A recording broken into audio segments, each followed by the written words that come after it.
Happy spring, friends. It's Jayashrii with the Finding Freedom podcast. I'm back.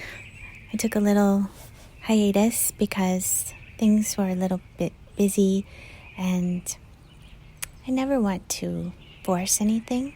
So here we are. The birds are singing, the sun is shining. And this week, our podcast is the following question from a beautiful listener. And this person says, "Hi, I've been practicing presence because I've found that it's very helpful. And I've been dealing with a confusing situation, waiting for guidance and answers, and trusting that in presence, what I need to know will come. And this does seem to be the case, that I'm better off when I'm in presence than when I try to figure things out. However, things seem to be coming to a point where I need to make a decision, and I have no idea what to do. And I have trouble trusting in presence when the timeline seems to be coming to an end. Help." Okay, thank you for this excellent question and for your honesty and for this vulnerability. It's the hard questions that are the best questions because, well, the easy questions we don't really need to ask.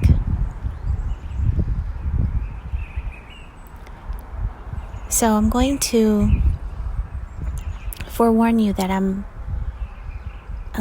going to allow myself a lot of silence if I need it. So don't think that I've disappeared. But this is where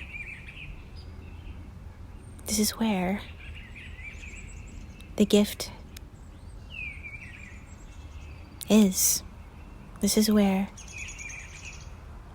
enlightenment lies, is in silence. And so that would be my first piece of guidance, would be spend even more time in silence. Be still and know that I am God. It's only the mind that creates problems and questions, in fact. In fact, there are no answers. And that's why we can never find them. Because there are no problems or questions to solve or answer. And we are the cosmos. We are the birds singing, the chimes ringing, the sun shining. We are not our thoughts. We are the observer of those thoughts. And it is only when we mistake ourselves to be a separate, small I that we have any issues. And I know then we say, well, that's great, but it doesn't help me in this situation that I'm in this very seemingly real world. True, it doesn't. Because when we become worldly, we take on the mind, because the world is in the mind, and the mind is the issue. We must ask ourselves, who is having these thoughts? Who has the question? And we go back and back and back, and we find nobody. There's nobody there. We are the space in which everything arises, and we are all that arises as well. But all that arises is virtually nothing. We are 99.99999% empty space, as is everything else. That's pretty much nothing. We are no thing. We take ourselves so seriously. We think things need to be a certain way. And then we say, but yeah, actually, I do want things to be a certain way. I don't want to be cold and homeless and unloved and penniless and in pain. Yeah, Jayashrii, that sounds great, but I don't want to be those things. Sorry. Great, I'm glad that you brought that up. Haha.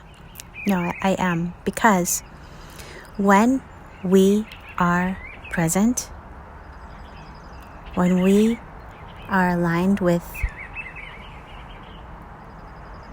being no thing, with the emptiness that we know so well from Zen Buddhism, from Buddhism in general, that emptiness which is so full, which is so expansive, it's infinite. In that place, we are empowered. We're actually bursting with energy, with the magic of the unknowable mystery. We are not depressed. We are not confused. We are manifesting more than we could ever dream of. We're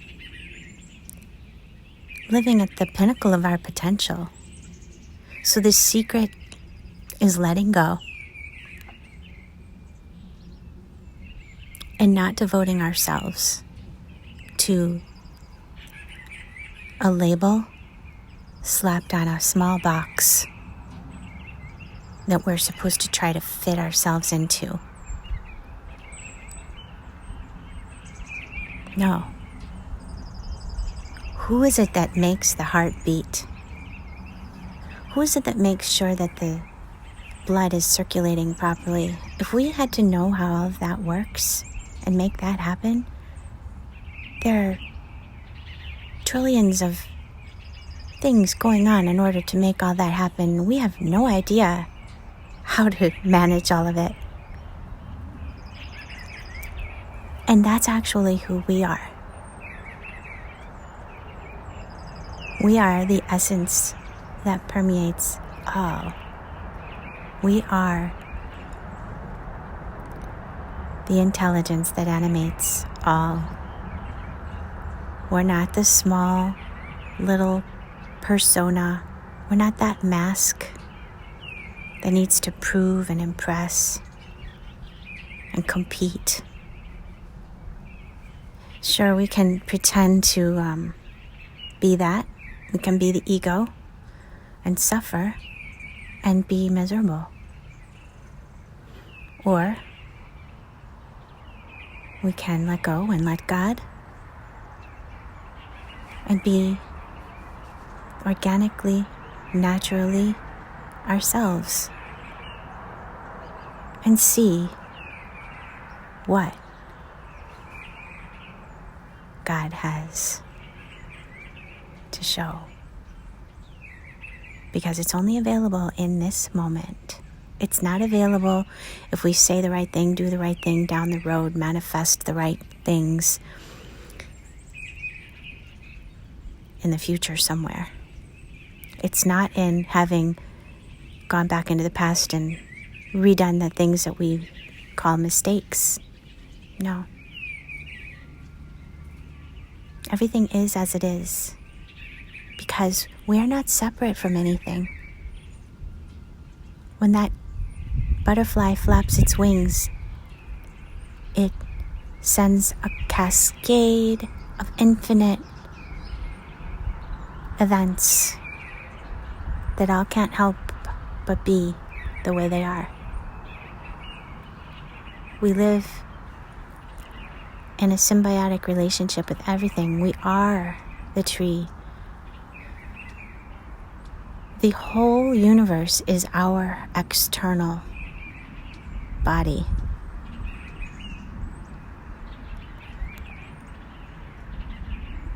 We're not separate. We are nature. And in fact, that which we can conceive of is not even real. This is a dream. It's a beautiful, beautiful dream.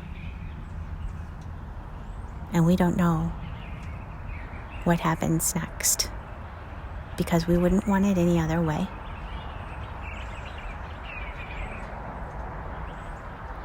So we let go into the unknowable mystery, into the magic and the beauty, and we have faith that everything is exactly as it should be.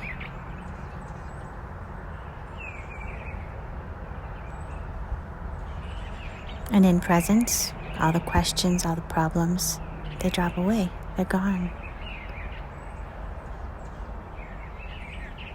I hope that this is helpful. Please share your thoughts and let me know in the comments below what your experience is. If you have any other questions, if you have a topic for a future podcast. And as always, I send you so much love, light, and presence. I love you. Have a beautiful day. Namaskar.